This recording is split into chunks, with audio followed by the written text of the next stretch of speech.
가수 연습생 출신 한서희가 아이콘의 리더 비아의 마약 의혹을 제기한 공익 제보자인 것으로 드러났습니다. 한서희는 자신이 비아의 사건 제보자란 사실이 밝혀지자 14일 SNS를 통해 제 이름이 이렇게 빨리 알려질지 몰랐다. 당황스럽고 무서운 건 사실이라면서도 그래도 마음 잘 먹고 있으니까 걱정 안 해도 된다고 심경을 밝혔는데요. 한서희는 저에게 초점을 맞추시면 안 된다. 정말 부탁드린다며 자신이 감형받기 위해 이 같은 제보를 한 것이 아니냐는 시선에 대해 선을 그었습니다. 한서희는 지난 2016년 8월 LSD 투약과 대마초 사건, 2016년 10월 탑가한 대마초 사건이 병합이 돼서 이미 죗값을 치르는 중이라며 교부에 대해서 재조사가 이뤄진다면 성실히 조사를 받을 것이라고 밝혔습니다.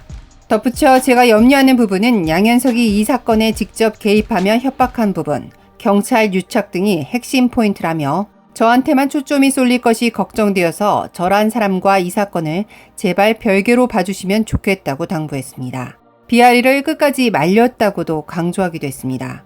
비아이의 마약 구매 의혹이 불거진 건 지난 12일이었죠.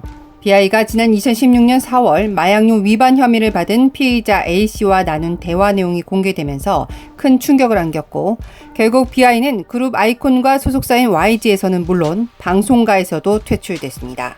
그리고 바로 다음 날 비아이와 대화를 나눈 A씨가 한서희라는 사실이 밝혀진 건데요. 한서희가 지난 4일 버닝썬 사태 공익제보자인 방정현 변호사를 통해 국민권익위원회에 공익신고서를 제출한 것으로 밝혀졌습니다. 제출된 자료에는 비아이의 마약 투약과 과거 경찰 수사 당시 YG의 개입, 이에 따른 YG와의 경찰 유착 등 각종 의혹과 관련된 정황 증거가 상당수 포함된 것으로 전해졌습니다.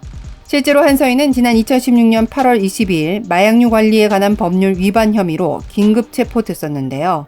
바로 그 다음 날 YG 사옥에서 양현석 대표를 만났고 이때 비아이와 관련된 진술을 번복할 것을 강요받은 것으로 전해졌습니다.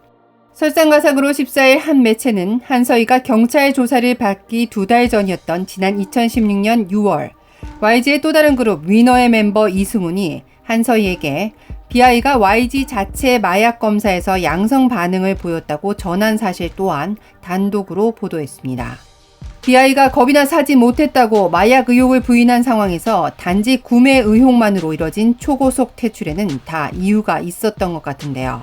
비아이의 마약 투약 정황이 속속 드러나면서 의혹이 아닌 사실일 가능성이 높아졌습니다. 사실 한서희가 3년 만에 비아이의 마약 투약 의혹을 폭로한 것에 대해 비판하는 여론도 있는데요. 반면 공익 제보자임에도 실명이 공개된 점에 대해 유감스럽다는 시각도 큽니다. 공익 제보한 방정현 변호사에 따르면 현재 집행유예 중에 있는 한서희는 다시 처벌받을 위험을 감수하고 권익위에 신고한 것으로 전해졌는데요.